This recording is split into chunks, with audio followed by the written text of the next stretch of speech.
his upcoming meeting with Donald Trump and his dad, Vladimir Putin, that they're going to have in that Russian state of Alaska. Caroline Levitt had to answer questions about that as well. Sure. Thank you so much, Caroline. President Zelensky said moments ago that he thinks Russia is preparing for a new offensive on at least 3 different areas of the front line. Is this something that you could confirm based on U.S. intelligence? And if the president sees that Putin is indeed planning major new offensive or moving troops, would he call off the meeting on Friday? I'm not in a position to confirm or deny or comment on that intel at this time. She has no information about whether or not he's going to be able to call off this meeting. This new offensive, a new offensive by Vladimir Putin and Russian forces further into Ukraine, if that continues, because there's been reports of that. She has no answers. Okay, fine. Sometimes people don't have answers. They don't know what they're going to be doing. But there's more questions about this whole meeting that's supposed to take place. But she's standing there ready to answer them. Will she? How does the president measure success coming out of this meeting? The president at times has suggested that Putin might be tapping him along. Is he prepared to walk out of this meeting if he senses that Putin is not serious about ending this war? I think I just answered that question for you and what the goal and the expectation of the meeting is. And I won't jump ahead of any hypotheticals, and I'll leave it to the president to speak to all of you after the meeting, which I'm very confident he will. I just answered that. I don't know anything. Matter of fact, the reason I don't know anything is because the president hasn't been told yet what he's supposed to do from Vladimir Putin. Because when they have these closed door meetings, Vladimir Putin tells him what he's going to do, and Donald Trump goes, okay. So there's no way. Honestly, it's the maybe first bit of honesty from Caroline Levitt. She has no idea what Donald Trump's going to do. She's not going to get ahead of him and talk about whatever red lines he may take for more offense forces going into the country. She has none of those answers because Donald Trump doesn't either. Donald Trump is going to this meeting to nod. There are roughly 30,000 children from Ukraine who have reportedly been abducted and are kind of dispersed around Russia. They've been showing up on these websites for adoption. Is their return a red line for the president in any deal ending the war? The administration is aware of these reports. I don't want to set red lines for the president on his behalf from this podium. However, the president did encourage Ukraine and Russia to speak directly to one another in terms of these humanitarian issues. And we have seen progress. You have seen prisoners of war swapped between these two countries as a result of these direct talks, as well as children, and that remains a concern, but it's one that Russia and Ukraine need to iron out together, which is why this president has encouraged them to speak. Except this is a, 2-person meeting. He's encouraged them to speak, but she's still not going to set any red lines. Who cares about the abducted folks that we've seen reports of? Who cares? It doesn't matter. What matters is that she's not going to get ahead of this, because if she gets ahead of it and Donald Trump comes out with his head down and being followed on with a collar on his neck and Vladimir Putin tugging him and saying, "Heal," then, she doesn't want to embarrass him further. So instead, she has no answers. But in case you guys did want to know, the president did speak about this when he was talking about how he's a tough guy and he's going to take over D.C. He did speak about what he's going to be doing with this meeting. So this is really a feel-out meeting a little bit. And President Putin invited me to get involved. He wants to get involved. I believe he wants to get it over with. Now, I've said that a few times, and I've been disappointed, because I'd have like a great call with him, and then missiles would be lobbed into Kiev or some other place, and you'd have 60 people laying on a road dying.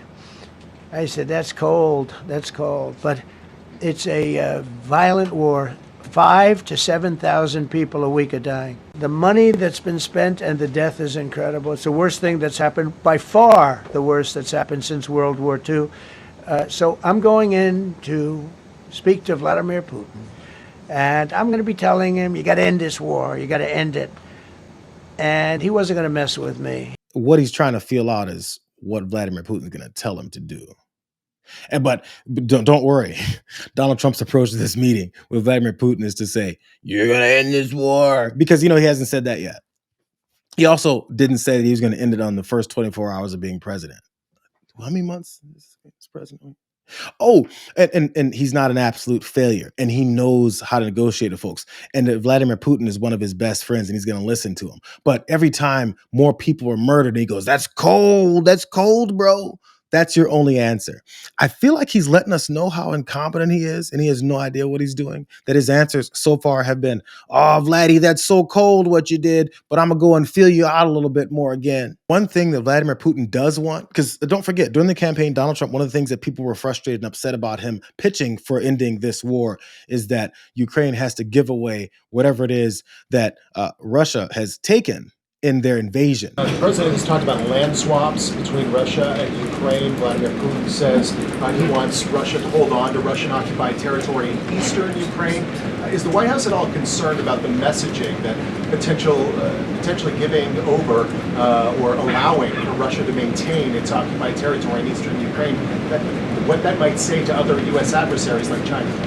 Look, right now, the President of the United States has done more to end this war than his predecessor, Joe Biden, who allowed this war to take place. This war, don't forget, happened at the result of the weakness and the incompetence of the previous administration. And so the president inherited this conflict, and he is determined to end it.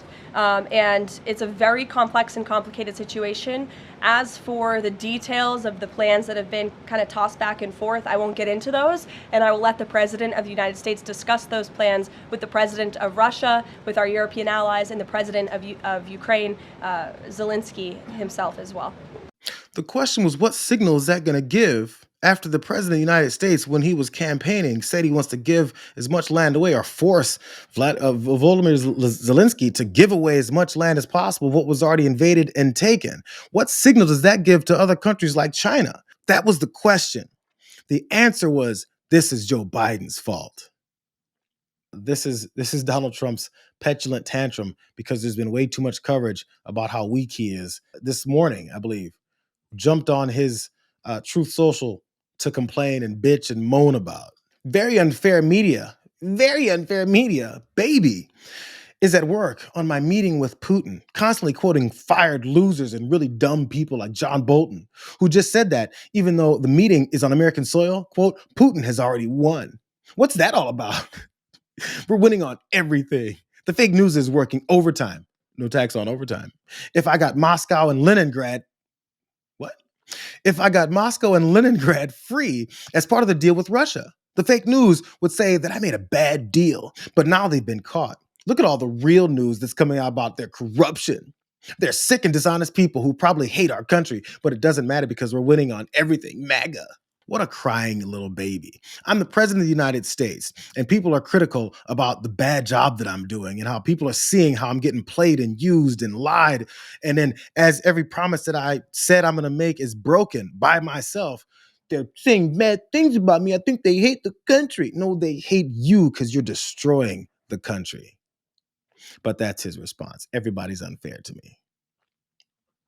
You know, if your 3-year-old was talking like this, he'd be like, listen, calm down. Let Sally have the toy. You don't have to say everything is unfair. Relax, bro. I'm going to raise a little crybaby.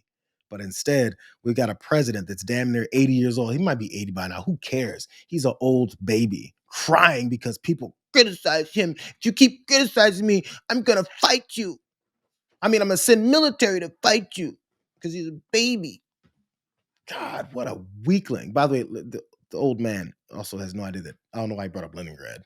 It's not called that anymore, bro. Sleepy Joe.